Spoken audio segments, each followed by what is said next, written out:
Woodland adventures are not scary. Aside from the sand spiders, owls that confuse hair-buns with mice, and sick seagulls that artistically unload to traumatize, the scariest memory I have is what I thought was a tipsy lady lost on her way back from her car by mixing up her landmarks and then yelling at her predicament. But when I woke up to her rather distant yell, it sounded way too scary. And now that I think about it, it must have been a fox. Her family in the tent by the beach wasn't helping her because they were scared too. They weren't missing anyone. It was the fox that was missing a marble. I think the scariest thing may just be flash floods. That fancy sandy area out in your favorite camping spot may just be sandy for a reason.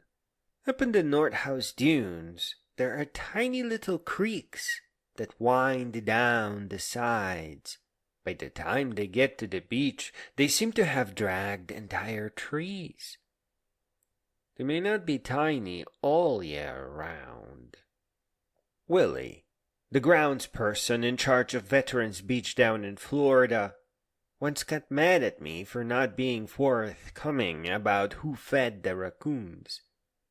The baby raccoons and their papa Friday lived up in the palm trees, and I knew exactly who was feeding them. Friday just had his babies, and they needed energy to grow strong. And I just happened to have had plenty of snacks to toss up there. This way they didn't have to climb down much for garbage. In fact, woods are not scary at all.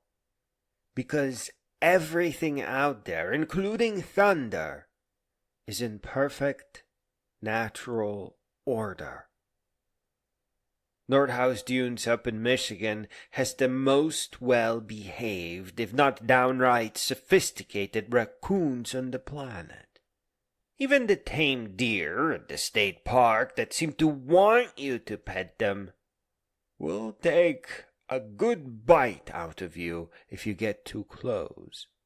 They don't mean you any harm. They love you. It's just that they are wild, and this is the law of the land. The bears shy away because they admire you for your courage. The coyotes sing the songs of their people like they sang in prehistory. The snakes are not venomous, and they only make that sound because they know you are scared of weird.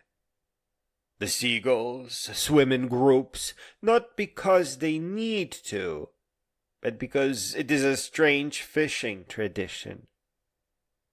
The sand seems to be out of this world, and the dunes feel hollow, to add to the great mystery of Nordhouse. Even the dune grass has a strange blue glow, static electricity, I'm almost sure. And it is just there to remind you of the order of things.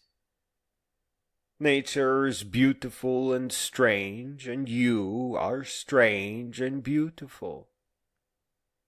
Everyone in the world needs adventure. That's when we grow the most. That's when the books call to us. There we can inherit the culture of great beings and their wisdom, and actually have time to think about what they said.